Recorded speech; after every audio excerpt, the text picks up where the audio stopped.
Merci. Mesdames et messieurs les parlementaires, mesdames et messieurs les directeurs généraux des agences régionales de santé, mesdames et messieurs les directeurs des hôpitaux, messieurs les présidents de l'Ordre national des médecins, des infirmiers, monsieur le délégué général de la FEAP, monsieur le président de la FHP, madame la présidente de la FNEAD, monsieur le président des maisons et pôles de santé, mesdames et messieurs. Je suis très heureuse d'être là parmi vous ce matin à l'occasion de ce forum Économie et santé, dont je félicite les échos d'avoir pris l'initiative. Il intervient effectivement dans un contexte historique, alors que le gouvernement se mobilise pour pérenniser et améliorer notre système de santé en affrontant une crise économique sans précédent depuis 1945.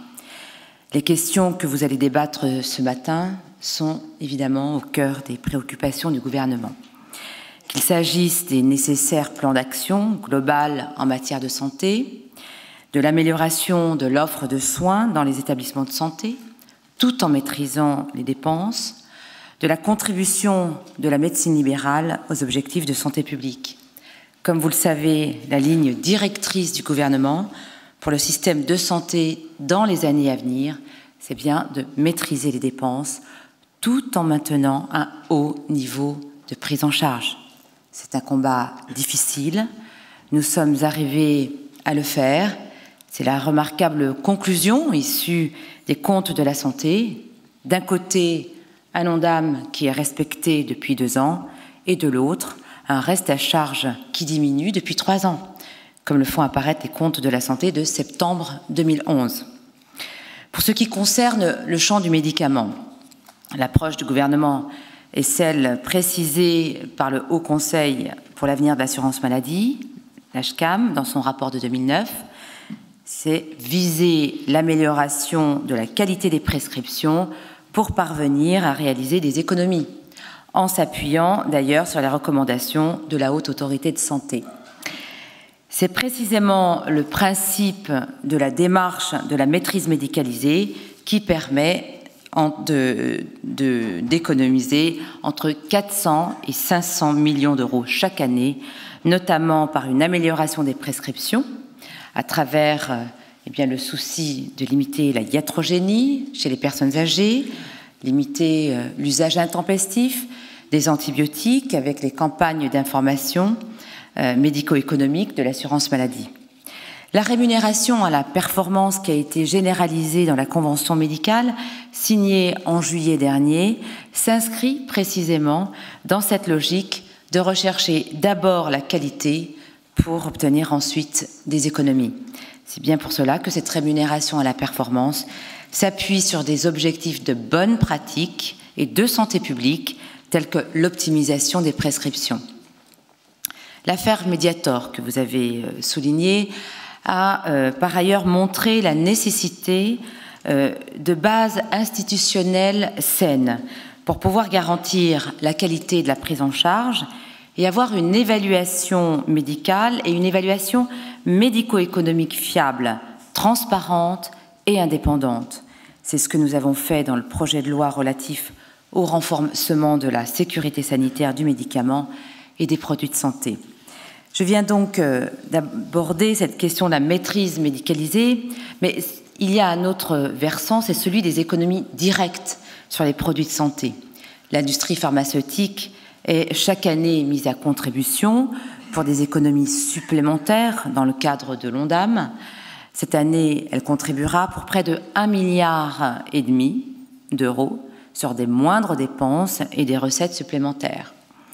Nous recevons souvent la critique d'un prix élevé du médicament en France, mais je tiens quand même à souligner que nous avons un mécanisme efficace. Les négociations conventionnelles entre entreprises des produits de santé et le Comité économique des produits de santé, le CEPS, permettent d'une part de maîtriser l'évolution des dépenses de produits de santé à un niveau compatible avec l'Ondam et d'autre part de maintenir une économie viable pour ces entreprises en France.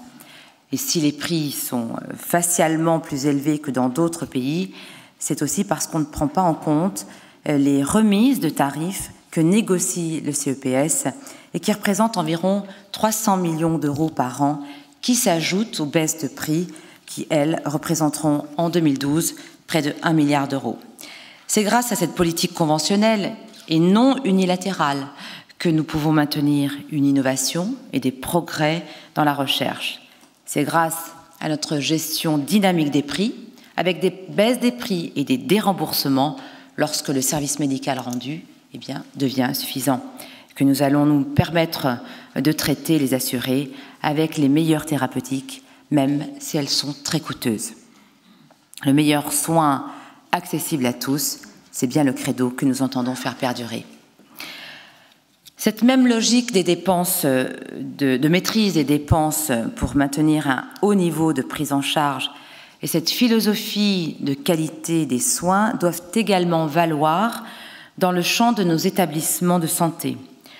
Vous le savez, étant donné l'inévitable complexité de l'offre de soins hospitalière, qui est l'illustration du progrès, les établissements de santé sont des paquebots qui ont beaucoup d'inertie et qui ont besoin d'être manœuvrés avec beaucoup de progressivité, de continuité et de lisibilité. Améliorer leur efficience, à la fois dans leur prise en charge et dans leur organisation, est un impératif pour la soutenabilité de notre système de soins. C'est précisément ce qu'a entrepris le gouvernement depuis quelques années.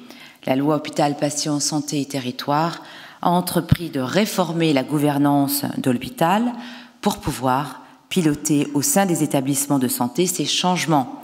Elle est également à l'origine de la création de l'Agence nationale d'appui à la performance des établissements de santé et médico-sociaux, l'ANAP, qui, sur la base de ses contrats de performance, intervient sur l'ensemble du champ de ces établissements en matière d'organisation, d'achat, de personnel. Pour ce qui concerne l'organisation proprement dite, je citerai l'initiative du gouvernement dans le projet de loi actuellement débattu d'introduire progressivement l'efficience dans le pilotage des établissements. Ainsi, il est proposé de fixer des contrats pluriannuels d'objectifs et de moyens, des objectifs sur des indicateurs de performance qui concernent le taux d'occupation des salles d'IRM, des scanners, des salles de blocs opératoires, mais aussi la durée moyenne de séjour, avec un mécanisme incitatif pour atteindre les objectifs fixés de manière contractuelle avec l'ARS. Pour ce qui concerne les achats, qui représentent une dépense annuelle de 18 milliards d'euros, soit le deuxième poste de dépense de l'hôpital après le personnel, les contrats de performance de l'ANAP vont permettre également une mutualisation et une optimisation des achats. Ainsi, pour 2012, ce sont 150 millions d'euros d'économies que nous prévoyons déjà. C'est donc beaucoup par l'accompagnement continu de l'hôpital qu'on parvient à améliorer son efficience, mais il nous faut pour cela évidemment de la patience, de la persévérance et bien sûr du courage politique.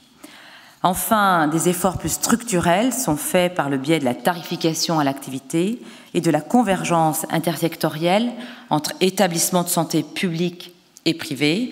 C'est un facteur d'émulation sur des champs d'activité comparables entre les acteurs publics et les acteurs privés. Il nous faut poursuivre ces efforts avec progressivité et parcimonie.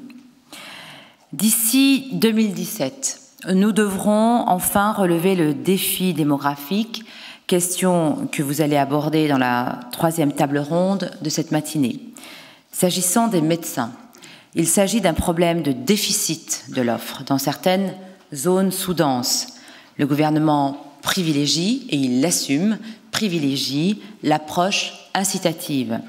Comme vous le savez, les partenaires conventionnels sont parvenus à des propositions concrètes, options démographiques, options santé-solidarité de la Convention de juillet dernier, et le gouvernement développe de nouveaux dispositifs, comme les contrats d'engagement de service public, notamment, que j'ai soutenus personnellement pour fidéliser les étudiants en médecine à leur région de formation.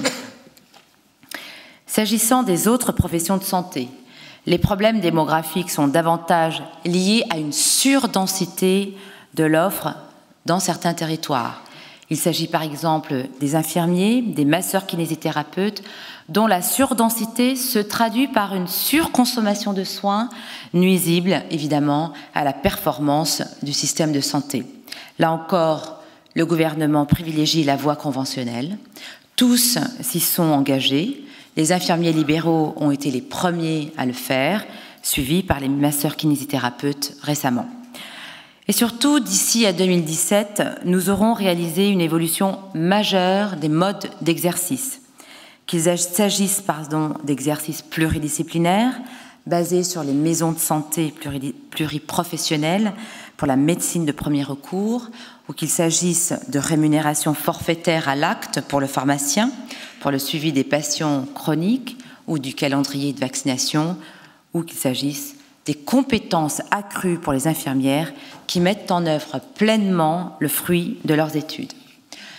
Mesdames et messieurs, nous savons aujourd'hui que le seul moyen de maintenir les fondamentaux de notre système de santé solidaire issu de la libération en 1945, eh bien, c'est comme je vous l'ai dit, de maîtriser les dépenses en améliorant la qualité. C'est ainsi et seulement ainsi que nous assurerons la soutenabilité et donc la pérennité de notre système de santé avec un haut niveau de prise en charge.